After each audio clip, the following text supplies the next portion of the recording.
할렐루야. 아멘.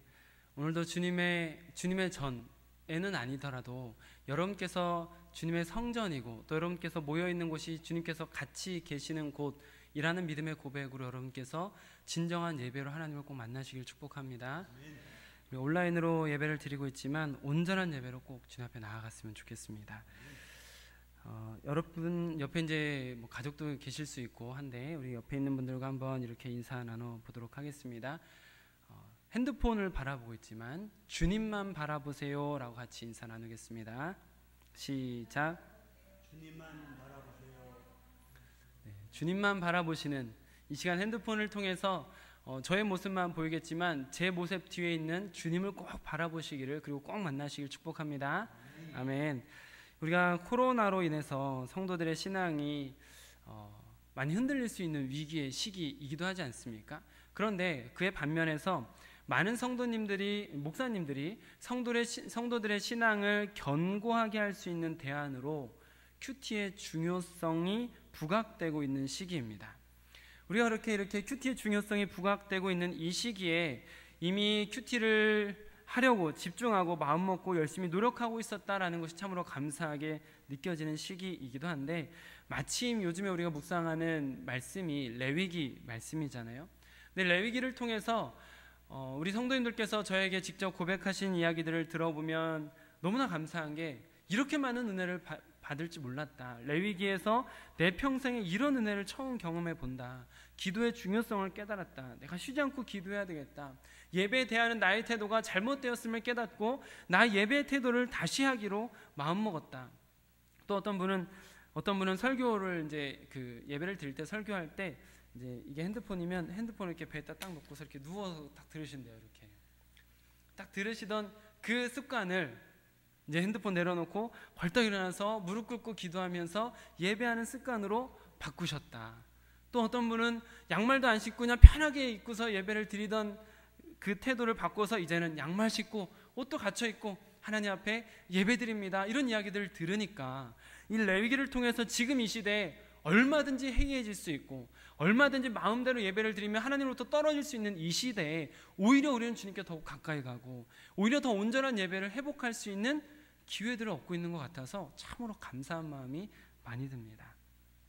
우리가 레위기의 말씀을 이렇게 묵상하면서 자꾸 깨닫게 되는 게 뭐죠? 지금까지 우리가 제사법에 대해서 참 복잡한 이야기들을 많이 나누었는데 그 제사하는 방법에 대한 그 절차적인 측면을 여러분들이 많이 깨닫고 그것으로부터 얻는 유익도 있겠지만, 우리가 얻게 되는 것은 복잡한 제사법의 절차를 깨닫는 것보다 하나님의 백성에게는 하나님의 질서가 있는 것이구나, 하나님께서 원하시는 질서, 하나님의 백성들이 살아가길 원하는 하나님이 정하신 질서가 있는 것이구나, 이거를 우리가 깨달아가고 있지 않습니까? 그래서 지금 이 시대에 사는 우리가 지금 이 시대를 극복하는 그리스도인다운 길, 하나님의 백성다운 길은 무엇일까 같이 찾아봐야 될 줄로 믿습니다. 오늘 말씀의 제목 한번 같이 읽어보실까요? 한번 같이 읽어보겠습니다. 시작. 기도로 잠금의 죄. 네, 기도로 잠금의 죄라는 제목이 약간은 유치할 수 있습니다. 제 아내가 그러더라고요.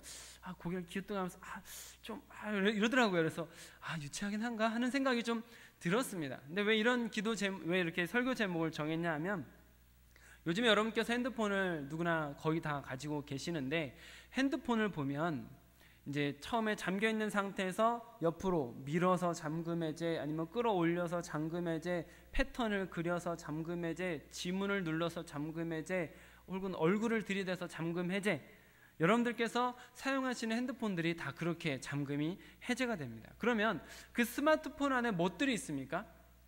여러 가지 세상적인 것들이 있을 수도 있지만, 그 스마트폰 안에서 우리가 성경을 본다든지, 아니면 지금 우리가 이렇게 하는 것처럼 온라인으로 예배를 드린다든지 좋은 말씀을 듣는다든지 하는 일들도 얼마든지 할 수 있죠. 어떤 분은 그래서 이 핸드폰 처음에 아예 성경이 딱 나오게 해가지고 잠금 해제할 때마다 성경이 보이니까 그렇게 좋다고 말씀을 하시더라고요. 우리가 물론 스마트폰 안에 여러 가지 위험 요소도 있지만 그 안에 있는 좋은 것들을 받아먹을 수 있는 방법, 그것은 바로 잠금 해제를 해야 된다는 것이죠. 잠금의 제를 쓸 때 그 안에 있는 수많은 유익들이 나온다는 것이죠. 제가 이제 얼마 전에 기도를 하다가 이제 그런 생각이 들었던 겁니다. 그래서 잠금의 제, 그러면서 갑자기 들었던 마음이 기도로 잠금의 제라는 그 말이 갑자기 떠올라가지고 적어놨다가, 이제 기도하다 적는 습관이 있는데 적어놨다가 이제 적어놓기만 했는데 그게 계속 떠오르더라고요. 그래서 이건 설교하라고 하시는가 보다 해서 이제 또 어떻게 보면 조금 유치해 보이실 수도 있는 제목이지만 이 제목을 그대로 했습니다. 기도로 잠금의 제라는 것이죠. 그렇게 이제 이 기도로 잠금의 제에 대한 내용을 좀 이렇게 묵상하면서 성경 말씀을 좀 찾아보고 있다가 오늘 본문 말씀을 만나게 된 거죠. 여러분께서 아시겠지만 이스라엘 백성들은 완전히 망했던 나라지요. 이스라엘은 완전히 망했습니다. 남북으로 갈라졌던 그 나라가 완전히 멸망하는데 BC 722년에 북이스라엘은 아시리아, 성경에는 아수르라고 나오는데 아시리아에 멸망합니다. 그리고 나서 남유다만 남았었는데 그 남유다마저도 1, 2, 3차에 걸쳐서 3번에 걸쳐서 계속해서 포로로 잡혀가면서 결국에 BC 586년에 바벨론에 포로로 잡혀가는 것으로 예루살렘이 완전히 멸망합니다. 오늘 본문 말씀은 그 포로로 잡혀간, 바벨론의 포로로 잡혀간 사람들에게 예레미야가 쓴 편지 내용입니다. 그 편지에 뭐라고 썼는지 한번 읽어보실까요? 자, 오늘 본문 말씀 바로 앞에 1절 말씀입니다. 1절 말씀 같이 읽겠습니다. 시작. 자, 예레미야가 예루살렘에서 이 같은 편지를 느부갓네살이 예루살렘에서 바벨론으로 끌고 간 포로주 남아있는 장로들과 제사장들과 선지자들과 모든 백성에게 보냈는데. 아멘. 자, 여기서 지금 읽으신 것처럼 예레미야가 바벨론으로 사신단이 가는 그 사람들에게 편지를 쥐어서 보내고 있는 내용이다라고 지금 말하고 있는 거죠. 자, 그럼 여러분 생각해 보세요. 자, 편지를 보냅니다. 포로로 잡혀져 있는 사람, 그 사람들이 어떤 이야기를 들으면 좋을까요? 그 사람들은 어떤 이야기를 듣고 싶어 할까요? 예레미야, 그 위대한 선지자가 편지를 써서 보내는데 그 포로로 잡혀 있는 그 사람들은 어떤 이야기를 들으면 기분이 좋을까요?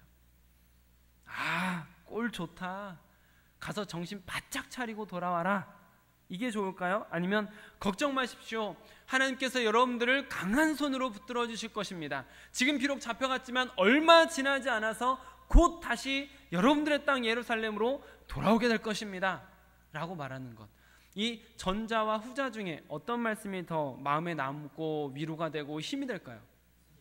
후자죠. 그렇습니다. 후자입니다. 자, 예레미야는 어떻게 말하는지 5절과 6절 한번 같이 읽어보실까요? 오늘 본문 5절 6절 시작.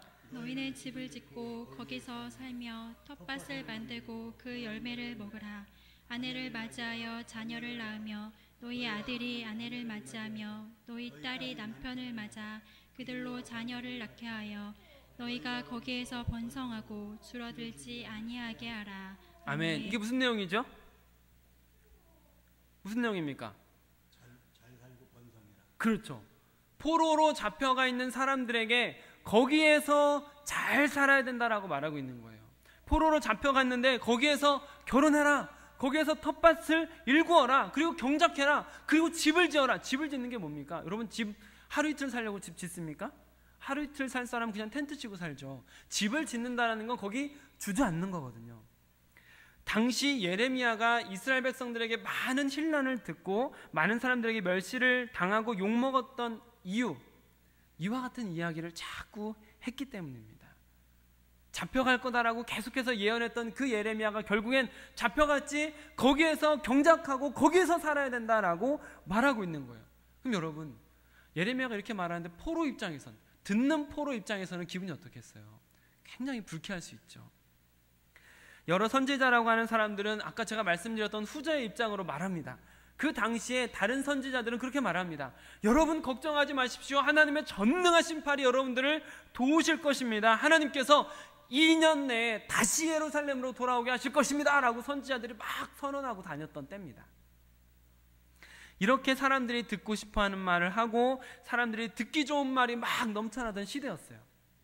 근데 그런 시기에 예레미야처럼, 아니 너는 그냥 거기 정착해, 거기에서 집 짓고 거기에서 결혼하고 거기에서 애기 낳으면서 거기서 살아 라고 말하고 있으니 포로된 사람 입장에서는 굉장히 마음이 뒤틀릴 수 있는 이야기죠. 보통 다른 선지자는 조금 전에 말씀드린 것처럼 2년 정도 있다 돌아올 거라고 하는데 예레미야는 뭐라고 말하는지 한번 보십시오. 10절 말씀 같이 읽어보겠습니다. 시작. 여호와께서 이와 같이 말씀하시니 바벨론에서 70년이 차면 내가 너희를 돌보고 나의 선한 말을 너희에게 성취하여 너희를 이곳으로 돌아오게 하리라. 아멘. 몇 년이요? 70년. 여러분 만이 70년이지 한번 생각해 보세요. 우리 양윤수 장로님 네. 만약에 60세에 잡혀가신 분이면 130세에 돌아올 수 있는 거예요. 만약에 20대 20살에 잡혀가도 90살이 돼서 돌아온다는 얘기잖아요. 그럼 여러분 생각해 보십시오. 걸어서 90살 된 사람이 바벨론에서 예루살렘까지 걸어서 올 수 있겠습니까? 거의 그냥 거기서 뼈를 묻으란 얘기잖아요. 70년은. 이런 이야기를 하니까 사람들이 듣기 좋을 리가 없는 거죠. 그냥 거기 장착하고 주저앉아 있으세요라는 이 말이 포로된 입장에서는 아주 불쾌한 이야기다라는 것이죠. 심지어 7절 말씀 한번 보세요. 7절 시작. 너희는 내가 사로잡혀 가게 한 그 성읍의 평안을 구하고 그를 위하여 여호와께 기도하라. 이는 그 성읍이 평안함으로 너희도 평안할 것임이라. 아멘. 누구를 위해서 기도하랍니까? 그렇죠. 맞습니다. 정확합니다. 잡아간 놈들을 위해서. 네. 그 나라를 위해서, 그 나라의 지도자를 위해서 기도하랍니다. 우리나라를 패망하게 만든 그 나라의 지도자를 위해서 기도하라. 우리나라를 집어삼킨 그 나라의 평안을 위해서 기도하라. 너희를 포로로 잡아 가족과 생이별을 하게 만든 그 나라가 번성하기를 기도하라. 이런 말을 계속한 겁니다. 누가요? 예루살렘에 안 잡혀가고 남아있는 예레미야가 포로로 잡혀간 사람들에게 그들을 위해서 기도하라 라고 말하고 있는 것이죠. 그러니까 듣는 사람 입장에서는 예레미야가 매국노처럼, 실제 매국노 취급을 했고요, 매국노처럼 보이고 취급하고 그렇게 괴롭힐 만도 했겠다라는 생각이 들 수도 있습니다. 그러나 여러분, 중요한 것은 예레미야의 이 예언들이 그대로 성취되었다라는 것이죠. 믿으시길 바랍니다. 그대로 성취됐습니다. 이스라엘을 몇 년 만에 포로 귀환했을까요? 좀 전에 읽으셨잖아요. 70년입니다. 이스라엘이 약 70년 만에 다시 이스라엘 땅으로 돌아오게 됩니다. 여러분, 지금 미국이 이제 코로나 때문에 조금 이렇게 어수선하고 정신없긴 하지만 미국이 그래도 패망할 거라는 생각은 우리 잘 안 하잖아요. 그런 나라가 설마 망하겠어? 이런 생각하지 않습니까? 그런데 그렇게 잘 나가는 미국이, 그렇게 부강한 나라 미국이 있는데 제가 갑자기 저 미국은 70년 만에 멸망할 것입니다, 제가 갑자기 여기서 이야기했다고 생각해 보세요. 이 유튜브를 지금 누군가 미국에서 봤어요. 봐가지고 이 사람이 미국이 멸망한다고 70년에 망한다고 말했다 라고 하면은 그게 사람들이 막 회개할 기회가 될까요? 아니면 막 우습게 볼까요? 우습게 보죠. 당연히 그러죠. 그 나라가 멸망할 거라고 누가 생각했겠습니까? 근데 바벨론이라는 나라는 어마어마한 나라였어요. 그 바벨론의 수도는 미국에, 우리나라는 수도가 그렇게 크지 않지만 미국에 있는 두 개의 주를 합쳐야 될 정도로 크다라는 이야기도 있고요. 세계 7대 불가사의 중에 하나인 공중정원이라는 것이 바벨로니아에 있는데 그게 뭐냐면 궁전 위에 옥상 같은 곳에다가 엄청나게 큰 정원을 만들었는데 그게 불가사의라는 거예요. 어떻게 그렇게 만들었는지 모를 정도로, 그 정도로 번성하면서 끊임없이 뻗어나가고 막 저쪽 그 이집트까지 막 뻗어나갔던 나라가 바빌로니아입니다. 그렇게 막 커져가고 있는 그 나라를 향해서 예레미야가 저 나라는 70년 후에 멸망할 겁니다, 우린 다시 돌아갈 겁니다 라고 말하는 것이 누가 그걸 고지듣겠느냐라는 것이죠. 근데 예레미야가 말한 대로 약 70년 그때 다 돌아오게 되었다라는 것이죠. 그리고 아시는 분은 아시겠지만 이스라엘이 해방될 때 어떻게 해방됐는지 혹시 기억하십니까? 역대하 말씀 한번 찾아보실까요? 역대하 36장 22절입니다.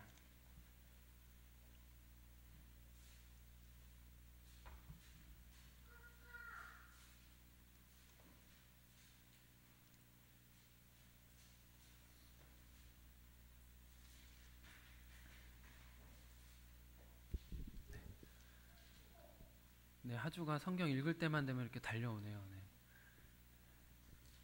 역대하 36장 22절 말씀.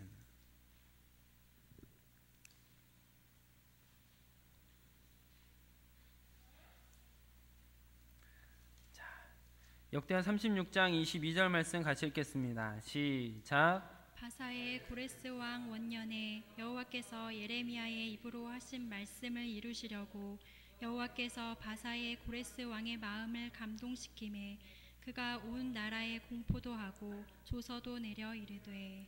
어느 나라 왕이요? 바사는 페르시아입니다. 페르시아를 이제 성경에 바사라고 표현하는데 페르시아의 왕 고레스라는 사람이 갑자기 하나님의 감동을 받습니다. 이 페르시아는 바빌로니아라는 왕국, 그 제국을 멸망시키고 다시 신흥 강국으로 자란 데가 페르시아거든요. 그 페르시아의 왕 고레스가 이렇게 말하는 겁니다. 23절, 역대하 36장 23절 시작. 바사 왕 고레스가 이같이 말하노니 하늘의 신 여호와께서 세상 만국을 내게 주셨고 나에게 명령하여 유다 예루살렘의 성전을 건축하라 하셨나니 너희 중에 그의 백성이 된 자는 다 올라갈지어다. 너희 하나님 여호와께서 함께 하시기를 원하노라 하였더라. 아멘. 지금 누가 하는 말이라고요? 페르시아의 왕입니다. 그 왕이 지금 뭐라 그러냐면 하나님의 감동을 받아서 이 페르시아 왕이 칙령을 내렸습니다. 뭐라고 칙령을 내렸습니까? 유다 예루살렘의 성전을 건축해라. 하나님의 백성된 자는 다 예루살렘으로 돌아가라. 너희 하나님이 너희와 함께 하시기를 원하노라. 아멘. 누가요? 페르시아 왕이요. 자, 여러분 생각해 보십시오. 아까 예레미야가 이스라엘 백성들에게 누구를 위해서 기도하라고 했습니까? 자기들을 멸망시킨 그 나라의 지도자들을 위해서 기도하라고 그랬잖아요. 그리고 이 이스라엘은 자기들이 무슨 반역을 일으키거나 어떤 전쟁을 일으켜가지고 해방한 게 아니라 결국에 그 나라의 지도자가 너네 가도 된다. 하나님께서 너네를 보내신다. 가서 성전 지어라 라고 먼저 말한 거예요. 하나님께서 그 사람을 감동시켜서 이스라엘 백성들을 그대로 돌아가게 만든 게 BC 586년에 그들이 돌아가는 사건으로 일어나게 되는 것이죠. 엄청나지 않습니까, 여러분? 이것은 정확하게 기도의 응답입니다. 예레미야가 예언했던 그대로, 그들에게 기도하라고 했던 그대로 하나님께서 온전히 이루신 것을 볼 수 있는 것이죠. 이것이 바로 기도의 힘이라는 것이죠. 이 포로기하라는 모습을 당시 예레미야는 없었지만 예레미야가 보았다면 어떤 마음이 들었을까요? 거봐, 내가 그런다 그랬잖아. 딱 70년 만에 하나님께서 그 지도자를 통해서 우리를 돌이킨다고 했잖아. 막 그러지 않았을까요? 막 흥분되지 않았을까요?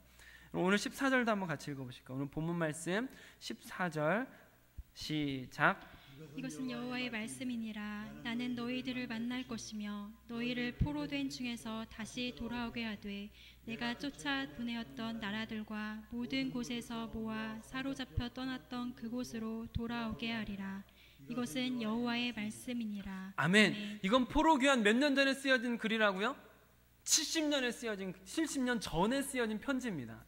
그 70년 전에 예레미야가 이렇게 쓴 거예요. 그러니까 돌아오는 포로 귀환하면서 돌아온 사람들한테 예레미야는 어떻게 하겠어요? 이 편지 보여주면서 거봐, 내가 하나님께서 분명히 너희들을 다시 돌아오게 한다고 했잖아, 막 이렇게 하지 않았을까요?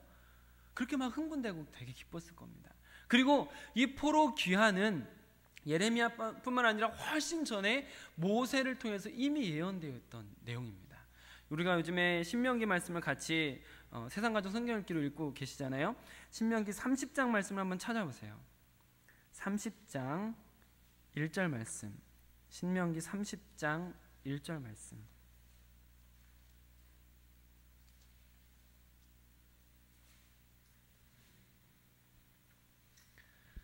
신명기 30장 1절 같이 읽겠습니다. 시작. 내가 내게 진술한 모든 복과 저주가 내게 임함으로 내가 내 하나님 여호와로부터 쫓겨간 모든 나라 가운데서 이 일이 마음에서 기억이 나거든. 자, 보세요. 모세가 지금 이 신명기 30장을 말하는 것은 언제입니까? 광야 40년을 마치고 가나안 땅에 들어가기 직전에 그 광야 생활 동안에 불기둥, 구름기둥으로 하나님께서 인도하시는 것을 다 경험하고 모든 적군들이 하나님의 힘에 의해서 진멸되는 것을 경험하고 심지어 아직 가지도 않은 가나안 땅에서는 그 소문 때문에 덜덜덜 떨고 있었던 그때 모세가 이스라엘 백성들에게 마지막 고별 설교, 죽기 전에 한 설교가 신명기라고 말씀을 드렸잖아요. 그 설교에 지금 무슨 이야기를 하냐면 포로 귀환에 대한 이야기를 하고 있다라는 것이죠. 지금 1절만 읽으셨는데 30장 2절부터 5절까지 한번 같이 읽어보실까요? 신명기 30장 2절로 5절 시작.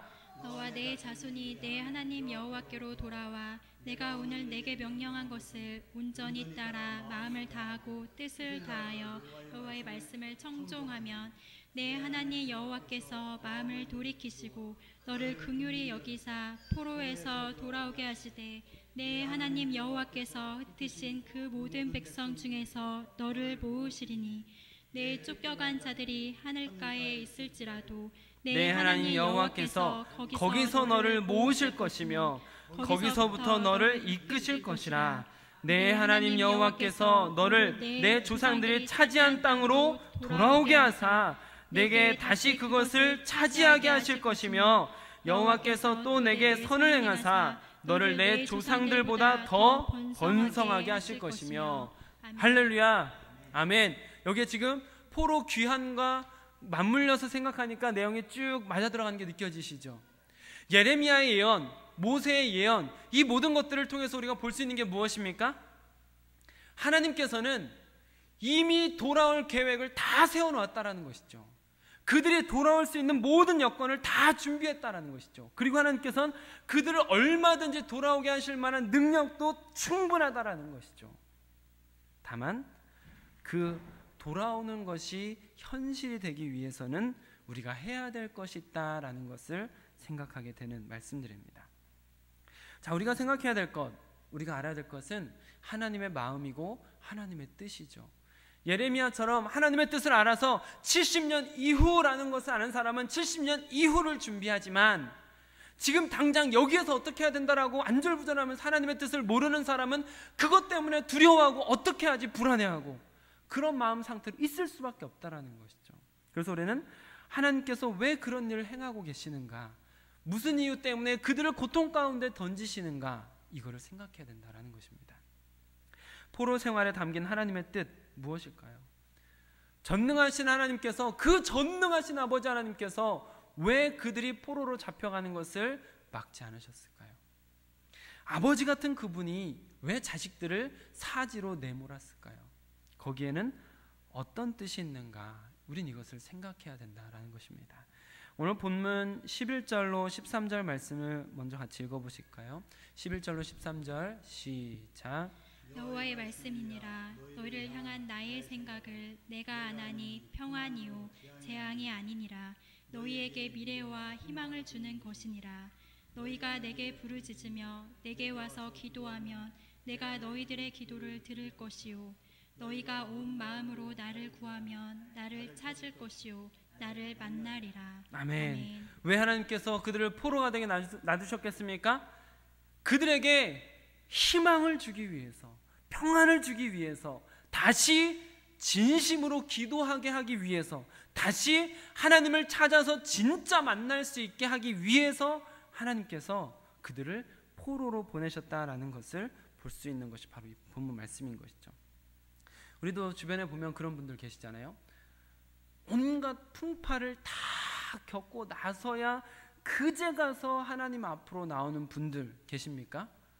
네, 제 주변에도 많이 있습니다. 인생의 바닥을 다 치고 나서야 그때 가서 하나님 하고서 돌아오는 분들 계신가요? 계시죠. 그렇습니다. 저는 그래서 저도 이제 그런 인생 가운데 하나였기 때문에 이렇게 생각하시면 좋을 것 같아요. 그렇게 바닥을 치고 그렇게 절망 가운데 그렇게 힘든 상황에 갔던 인생이시라면 내가 오죽했으면 그렇게 하셨을까? 내가 오죽 그랬으면 하나님께서 그렇게 하셨을까? 내가 얼마나 깨닫지 못하는 사람이었으면 그렇게라도 깨닫게 거기를 보내셨을까? 내 마음이 얼마나 완고했으면 그때 나를 그렇게 내버려 두셨을까?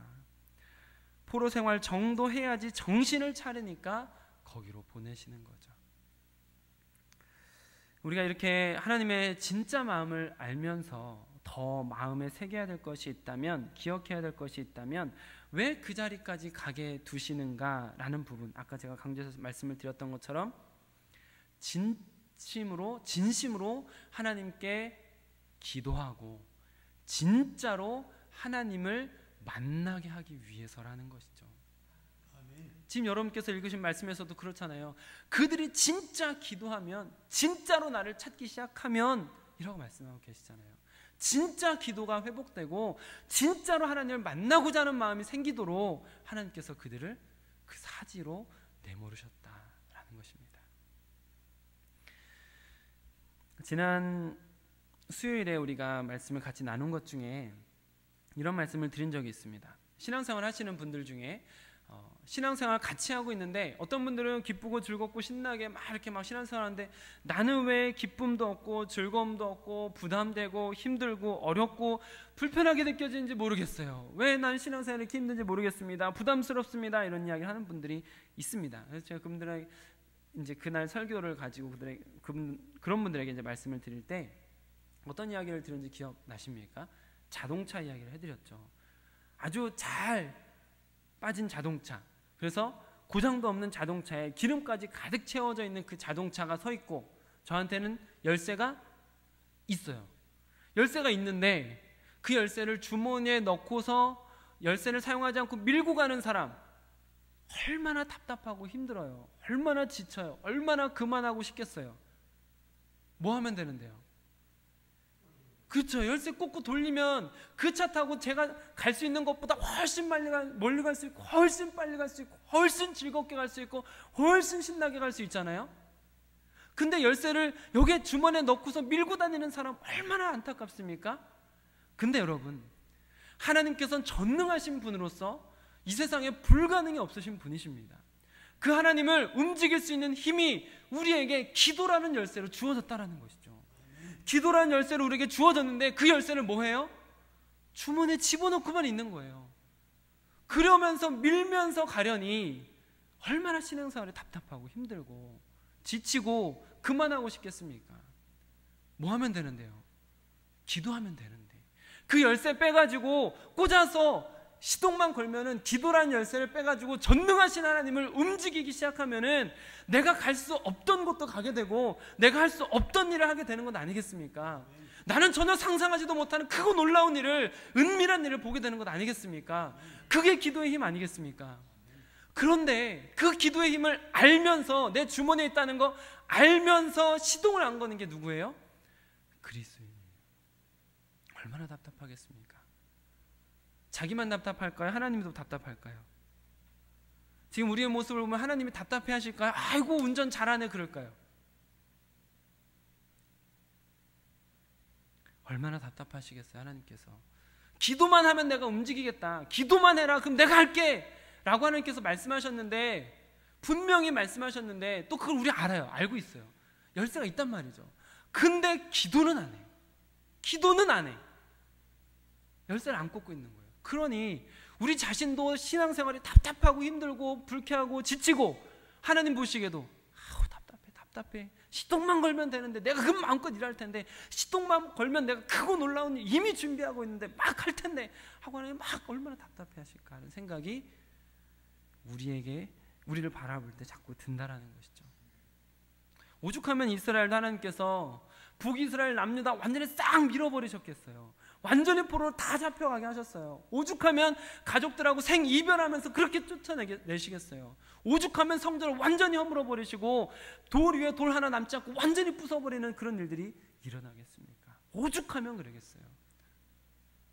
하나님께서는 진심으로 기도하며 진짜로 하나님 찾기를 바라시는 것입니다. 굳이 포로 생활을 해봐야지만 깨닫는 인간, 굳이 인생의 바닥을 쳐야 깨닫는 인간, 그들이 이스라엘이었습니다. 하나님께서는 그런 그들의 마음이 다시 진실되고 다시 진심으로 주님 앞에 나아가기를 바라신 거죠. 하나님께서는 우리에게도 그렇게 바라고 계시는 것 같아요. 하나님께서는 우리 역시 그렇게 간절하게 진심으로 진짜로 기도하면서 하나님 앞에 나오기를 바라시는 줄로 믿습니다. 근데 제가 안타까운 것은 지금 그리스도인 우리들은 어떤가? 말씀드렸잖아요. 여러분 앞에 열쇠가 있습니다. 그 열쇠를 여러분들이 잘 사용하면서 하나님께서 보셨을 때 아이고 운전 잘한다 이렇게 하시겠습니까? 아니면 하나님께서 여러분들을 보시면서 아이고 답답해 하시겠습니까? 저는 지금 그리스도인들이 차갑지도 않고 뜨겁지도 않다라고 생각이 듭니다. 하나님께서 차갑지도 않고 뜨겁지도 않으면 어떻게 하신대요? 우리 너무 잘 압니다. 입에서 토해버린다라고 하셨습니다. 너무 잘 알고 있습니다. 계시록 3장 16절 한번 찾아보실까요? 계시록 3장 16절 말씀.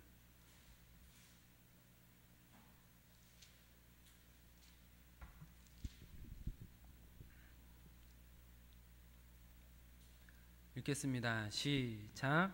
내가 이같이 미지근하여 뜨겁지도 아니하고 차지도 아니하니 내 입에서 너를 토하여 버리리라. 토하여 버리리라. 이게 하나님의 말씀입니다. 차갑지도 않고 뜨겁지도 않으면 토해버린대요. 근데 진짜 문제가 뭐예요? 그 다음에 나오죠?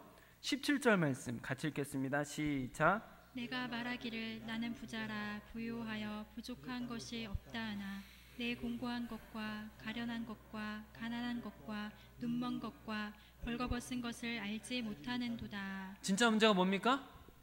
알지 못하는 거예요.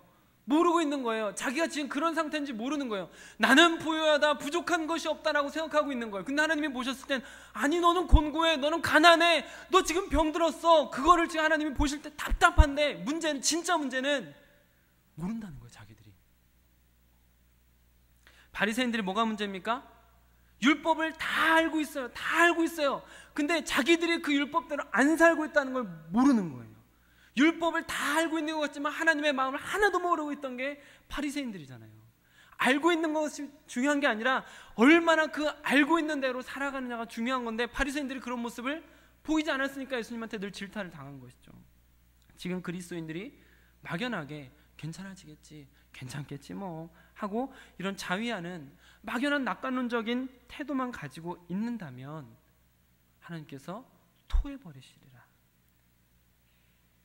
코로나19 세계적인 팬데믹 상황보다 더 심각한 것은 이스라엘이 완전히 쑥대밭이 돼서 멸망한 것보다 더 무서운 것은 지금 우리가 이 상황, 나의 상태 모르는 겁니다.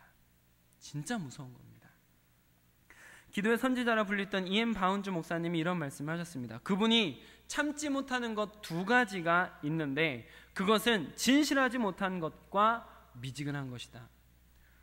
하나님께서 참지 못하시는 두 가지, 진실하지 못한 것과 미지근한 것이다.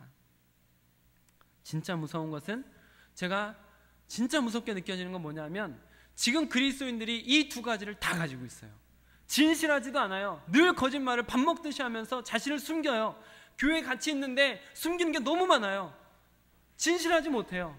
그리고 뜨겁지 않아요. 그렇다고 차가운 것도 아니에요. 뜨거운 것도 아니고 차가운 것도 아닌 상태로 그냥 교회에 왔다 갔다 하고 있어요. 이 두 가지를 다 갖고 있어요. 하나님께서 가장 무섭게 진노하실 만한 이 두 가지를 지금 우리가 갖고 있어요. 여러분, 그럼 무서운 상황 아닙니까? 진짜 더 무서운 게 뭐예요? 그 무서운 상황을 모르고 있는 거예요.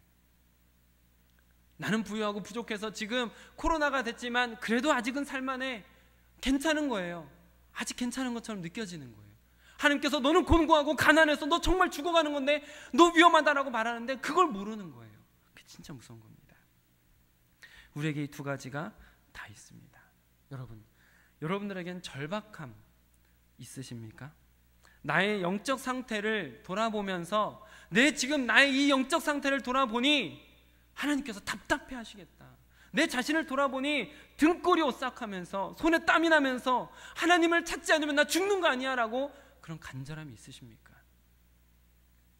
사랑하는 연인이나 자식을 못 보면 너무 가슴 아프게 보고 싶어가지고 막 가슴이 저려오잖아요. 그런 마음으로 하나님과 친밀한 교제가 끊어진 것 때문에 막 그 저리는 마음이 있으시냔 말이죠. E.M. 바운주 목사님의 이야기 하나 더 해드리면 기도의 심장이라는 책에 이런 문구가 있습니다. 하늘의 보물을 갈망하여 헐떡거리는 소리가 내 마음속에서 들리고 있는가? 시체는 육체의 필요를 느끼지 못하지만 살아있는 몸은 그것을 느낀다. 이와 마찬가지로 하나님을 향해 살아있는 영혼은 영적인 갈증을 느끼게 된다. 여러분, 갈증이 나십니까? 시체는 물 달라고 하지 않습니다. 살아있는 사람만 갈증을 느낍니다. 우리 영혼이 진짜 살아있다면, 살아있는 상태라면 끊임없이 갈증이 나야 돼요. 그 갈증 나는 게 정상입니다. 끊임없이 그 갈증이 목마름이 계속해서 올라오는 게 맞습니다. 나는 왜 더 평안하지 않지? 나는 왜 더 주님 앞으로 가까이 가고 있지 않지? 내 기도가 뭐가 부족한 거지? 계속해서 끊임없이 갈증이 일어나는 게 맞아요. 그게 살아있는 사람이에요. 근데 혹시 그 갈증마저도 느끼지 못하는 상태는 아닌가 라고 우리는 돌아볼 필요가 있다는 것이죠.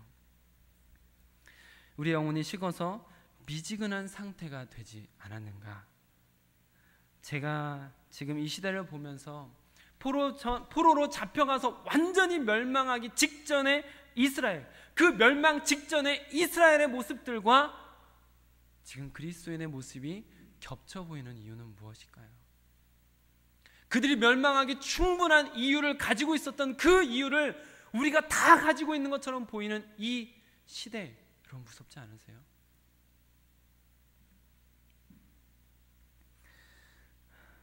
우리가 이제 수요예배 기도 클래식을 계속해서 같이 하고 있지 않습니까? 두 번째 기도 클래식 시간에 이런 말씀을 여러분들에게 드렸던 기억이 있습니다. 기도의 골방 문이 닫히면 하늘의 문이 열린다. 기도의 골방 문이 닫히면 하늘의 문이 열린다. 사랑하는 성도 여러분, 전능하신 하나님은 못하시는 것이 아니라 기다리고 계시는 것입니다. 우리가 돌이켜 회개하며 진실한 마음으로 간절함으로 기도하며 진짜 하나님을 쫓는 사람, 진짜 하나님을 만나고 싶어하는 사람이 되기를 기다리고 계신다는 것이죠. 지금 세계에 일어나고 있는 이런 일들은 신앙적 진실함을 잃어버리고 간절함이라고는 찾아보기 힘든 그리스도인들의 책임일 수 있습니다. 아니, 저는 진실함을 잃어버리고 진짜 기도하지 않는 그리스도인들의 책임이라고 생각합니다. 라오디게아 교회처럼 영적으로 곤고한 것, 가난한 것, 가련한 것, 눈먼 것, 벌거벗은 것을 모르는 상태예요. 모르니까 더 무서운 거예요. 지금 우리가 그런 상태라는 것이죠. 뜨겁지도 않고 그렇다고 차가운 것도 아니고 그냥 발만 담그고 있는 미지근한 우리 때문이라는 것이죠. 하나님을 움직일 수 있는 기도라는 열쇠를 가지고도 기도하지 않는 우리, 이 모든 것을 알고 있으면서도 기도하지 않는 우리 때문이라고 생각합니다. 그러면 우리에게 그런 문제가 있다면 답도 우리에게 있지 않겠습니까? 우리에게 그런 문제가 있다면 우리에게서 그런 답을 또 찾을 수 있지 않을까요? 저는 이 세계의 위기에 대한 답이 우리 그리스도인에게 있다라고 생각합니다. 하나님을 움직일 수 있는 열쇠가 우리에게 있다라고 믿습니다. 여러분께서도 그렇게 믿으신다면 함께 기도도 하셔야 합니다. 더 간절히, 더 뜨겁게 전능하신 아버지 하나님의 마음의 감동이 일어날 정도로 기도하셔야 됩니다. 진실하게, 절실하게 기도하셔야 됩니다. 이 세상에 대한 책임을 우리가 지고 있다라고 생각하는 마음으로 진짜 기도가 회복되어야 된다는 것이죠. 진짜 하나님을 만나고자 하는 간절함이 다시 나와야 된다는 것이죠. 그렇지 않고는 완전히 멸망하는 이스라엘과 같은 길을 가게 됩니다. 사랑하는 성도 여러분, 열쇠는 우리 손에 있다라고 저는 믿습니다. 기도로 하나님의 마음을 잠금 해제하시길 바랍니다. 은혜의 빗줄기가 우리뿐만 아니라 이 땅 가득 내리도록 기도로 하나님의 마음을 잠금 해제하시기를 축복합니다. 아멘. 주신 말씀 생각하시며 잠시 기도하는 시간을 갖도록 하겠습니다.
아버지 하나님, 오늘 우리가 큰 책임감을, 큰 십자가를 다시 한번 짊어지게 하시니 감사드립니다.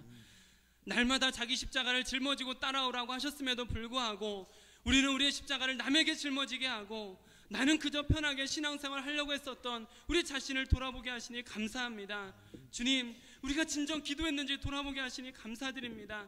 이스라엘 백성들이 멸망하던 그때 그들은 안전한 줄 알고 괜찮을 줄 알고 금방 돌아올 줄 알았는데, 라오디게아 교회는 자신들이 안전한 줄 알고 부유하고 부자라고 생각했는데 그것들이 착각이었음을 깨닫고 주님 앞에 기도하지 않았음을, 진실하지 않았음을 우리로 깨닫게 하시니 감사드립니다. 하나님, 우리가 더 기도하게 하여 주시옵소서. 이 세상, 이 민족을 위해서, 우리 가족을 위해서, 우리 성도들을 위해서 함께 기도함으로 이 문제들, 이 어려운 시기들을 잘 넘어설 수 있게 하여 주시옵소서. 하나님께서 포로로 이스라엘 백성들을 보냈던 것처럼 우리를 고난 속에 보내시는 이유를 다시 한번 생각하며 잃어버린 기도가 회복되게 하여 주시고 진심으로 주님을 찾는 자들 될 수 있도록 허락하여 주시옵소서. 그리하여 이 시대 많은 사람들이 가짜가 되고 진짜 기도하지 않으며 하는 줄만 알고 있는, 기도하면 된다라고 알고만 있는 자들로부터 벗어나서 진짜 기도하는 자 되게 하소서. 진짜 주님을 찾는 자 되게 하소서. 그래야 진짜 하나님을 만나는 우리가 될 수 있도록 허락하여 주시옵소서. 오늘 주신 말씀 우리가 마음에 새기며 진짜 기도하는 자가 되겠습니다. 기도하지 않았음을 회개하며 더 간절히 기도하며 주님께서 원하시는 교회, 원하시는 세상 함께 만들어갈 수 있도록 동역자들의 무릎을 꿇려 주시옵소서. 주님께서 함께하여 주시옵소서. 그 기도 가운데 역사하여 주시옵소서. 기도의 골방문이 닫힐 때 하늘의 문을 활짝 열어 주시옵소서. 지금은 우리 주 예수 그리스도의 은혜와 하나님의 사랑하심과 성령의 교통하심이 기도하는 자들 위해 지금으로부터 영원히 함께 하시기를 간절히 축원하옵나이다. 아멘. 아멘.